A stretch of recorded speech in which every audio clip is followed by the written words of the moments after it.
दिल्ली के सीएम अरविंद केजरीवाल की ओर से प्रेस कॉन्फ्रेंस की गई है। एक तरफ जहां पर बीजेपी पर जबरदस्त हमला उनकी ओर से बोला गया, वहीं दूसरी तरफ सवाल खड़े किए गए हैं कि घोटाले के पैसे कहां है। शराब घोटाले में सीएम अरविंद केजरीवाल का बड़ा बयान भी सामने आया है। ईडी सीबीआई अधिकारियों के खिलाफ केस फाइल करेंगे, ये बड़ी खबर है इस वक्त की। ईडी और सीबीआई जो शराब घोटाला मामले की जांच कर रही हैं, उनके खिलाफ केस फाइल करने की बात उनकी ओर से कही गई है। जांच एजेंसियां कोर्ट को गुमराह कर रही हैं, ये कहा है दिल्ली के मुख्यमंत्री ने। इसके अलावा आरोप लगाते हुए कि दरअसल डरा धमकाकर लोगों को मारकर दबाव बनाया गया कि किस तरह से वो अपने बयान बदलें और अरविंद केजरीवाल के खिलाफ बयान दे। चंदन रेड्डी का नाम लेते हैं, अरुण पिल्लई का नाम लेते हैं, समीर महेंद्रू जिनके साथ फेस टाइम पर बातचीत करने का जिक्र बार बार आता है सामने, उसको लेकर भी सवाल यहां पर खड़े किए गए हैं दिल्ली के मुख्यमंत्री की ओर से। सुनिए। ईडी ने और सीबीआई ने झूठ बोल के ओथ पे, एफिडेविट पे कोर्ट को गुमराह किया और झूठा सबूत उन्होंने कोर्ट के सामने पेश किया, क्योंकि सच तो कुछ मिला नहीं, कुछ था ही नहीं, शराब घोटाला कुछ है ही नहीं, तो निकालें क्या। तो उन्होंने झूठ बोल के मनीष सिसोदिया को फंसाने की कोशिश की, कोर्ट को झूठ बोला।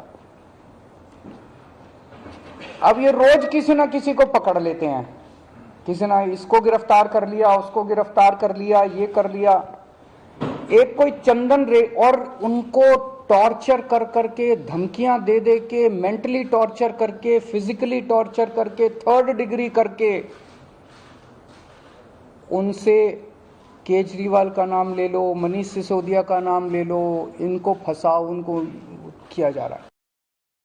दिल्ली के सीएम को आप सुन रहे थे, सीधे सीबीआई और ईडी के खिलाफ कोर्ट में केस करेंगे, इस बात का वो जिक्र करते हुए और बार बार पूछते हुए कि जिस पैसे का बात हो रहा है कि जानकारी दी जा रही है सीबीआई की ओर से, आखिर वो पैसे कहां पर है। शहजाद जल्दी से अपनी टिप्पणी कर लीजिए, उसके बाद शांतनु जी मैं फौरन आपके पास आ रही हूं। देखिए, ये जो कह रहे हैं कि ईडी सीबीआई के खिलाफ केस करेंगे, 14 पार्टी भ्रष्टाचार का भाईचारा निभाते हुए कोर्ट गई थी, क्या मिला उनको? और ये सारी दलीलें जो अरविंद केजरीवाल ने दी है, उनके वकीलों ने क्या ये दलीलें मनीष सिसोदिया की बेल हियरिंग में नहीं दी थी? तीसरी बात मैं इनसे पूछना, लालू जी के सवाल पे तो गोल कर गए, उस पर जवाब नहीं आया। इन्होंने कहा कि कोई भी कोर्ट का ऑर्डर नहीं है, जब चार्जशीट का भी कॉग्निजेंस लिया जाता है तब प्राइमा फेसाई कोर्ट के आदेश आते।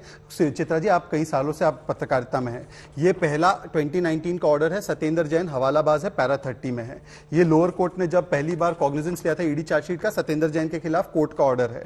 ये तीसरा 2022 का जुलाई का हाईकोर्ट का ऑर्डर सत्येंद्र जैन के खिलाफ है कि वो आपराधिक पृष्ठभूमि का है। पर मैं आप स्पेसिफिक क्वेश्चन पे आना चाहता हूं, क्योंकि चर्चा शराब घोटाले से भागनी नहीं है। मेरे स्पेसिफिक क्वेश्चन है, धवन कमेटी रिपोर्ट है, इसमें 2.5% से 12% कमीशन का कहां कहा गया है? दूसरा, होलसेल प्राइवेट को चला जाएगा, ये कहां कहा गया है? तीसरा, ये बताया कि किस प्रकार से इन्होंने ब्लैकलिस्टेड और मैन्युफैक्चरिंग कंपनीज को आने दिया गया। और एक स्पेसिफिक जो गौरव जी ने आज प्रेस वार्ता में एक बहुत महत्वपूर्ण इश्यू उठाया, उसको क्यों मीडिया चर्चा नहीं कर रही, मुझे समझ में नहीं आता। ये ईडी, ये एक्साइज डिपार्टमेंट का शो कॉज नोटिस है, उसका स्पेसिफिक जवाब दिलवाइए। लालू जी जैसा गोल कर दिया ना सवाल, ये गोल ना हो। ये 2021 में इनकी ईडी एक्साइज डिपार्टमेंट ने show cause notice Indo Spirits को जारी किया कि ये कंपनी को नहीं दिया जा सकता, नहीं आ सकती इस पॉलिसी के तहत। इसके ऊपर क्या कार्रवाई हुई इन्हीं की सरकार की डिपार्टमेंट की तरफ से, आज तक ये बता दे। और इतनी अच्छी पॉलिसी है, इतनी अच्छी पॉलिसी है, तो 1800 करोड़ का नुकसान हुआ, ये उनका आरटीआई कहता है। दिनेश अरोड़ा के साथ क्या रिश्ता था कि मनीष सिसोदिया उनके नाइट क्लब गए थे, ये तस्वीर है दिनेश अरोड़ा के साथ। जरा इनका स्पेसिफिक सवाल का जवाब दीजिए ना, आज स्पेसिफिक्स पर जवाब हो जाए। बाकी तो ये रोज लगाते ही आरोप ईडी सीबीआई पर, और ये कोर्ट में भी साबित नहीं हो पाते। क्या कहलाता है, इस पर प्रियंका जवाब देंगी। शांतनु जी मैं फौरन आपके पास आ रही हूं, लेकिन बीजेपी आम आदमी पार्टी के बीच प्रेस कॉन्फ्रेंस करके एक दूसरे पर कैसे हमला बोला गया, एक बार सुन लेते हैं, उसके बाद चर्चा में आगे बढ़ेंगे। एक ही वजह है कि अरविंद केजरीवाल प्रधानमंत्री नरेंद्र मोदी के खिलाफ आवाज उठाते हैं। केंद्र सरकार कुछ भी कर सकती है।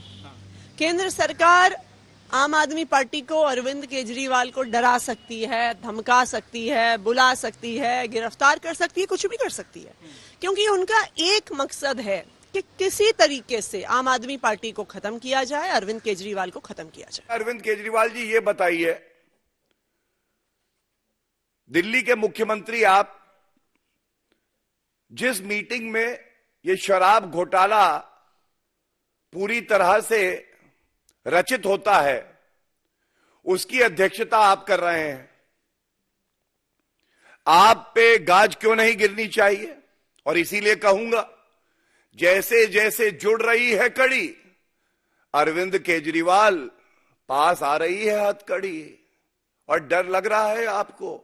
आम आदमी पार्टी बिल्कुल अरविंद केजरीवाल जी के साथ समर्थन में खड़ी रहेगी।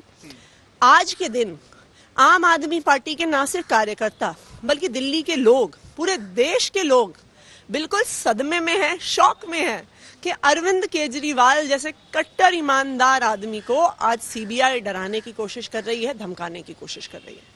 सिर्फ आम आदमी पार्टी नहीं, देश के अलग अलग हिस्सों से कल से हमें फोन आ रहे हैं और लोग अपना शौक जाहिर कर रहे हैं कि किस तरह से अरविंद केजरीवाल को बुलाया गया है। तो बिल्कुल आम आदमी पार्टी के लोग, दिल्ली के लोग, देश के लोग अरविंद केजरीवाल के साथ समर्थन में जरूर सामने आएंगे। दिल्ली की जनता को ये सुन के कि अरविंद केजरीवाल को सीबीआई ने समन किया है, पूछताछ होगी, बहुत राहत मिली है, क्योंकि दिल्ली की जनता ट्रुथ जानना चाहती है। दिल्ली की जनता घोर आश्चर्य में है कि अरविंद केजरीवाल जो शुरू में आए थे तो कहते थे मैं करप्शन के अगेंस्ट हूं, और आज वही व्यक्ति करप्शन के दलदल में ऐसा घुस चुके हैं कि हर दिन एक नया समाचार आता है।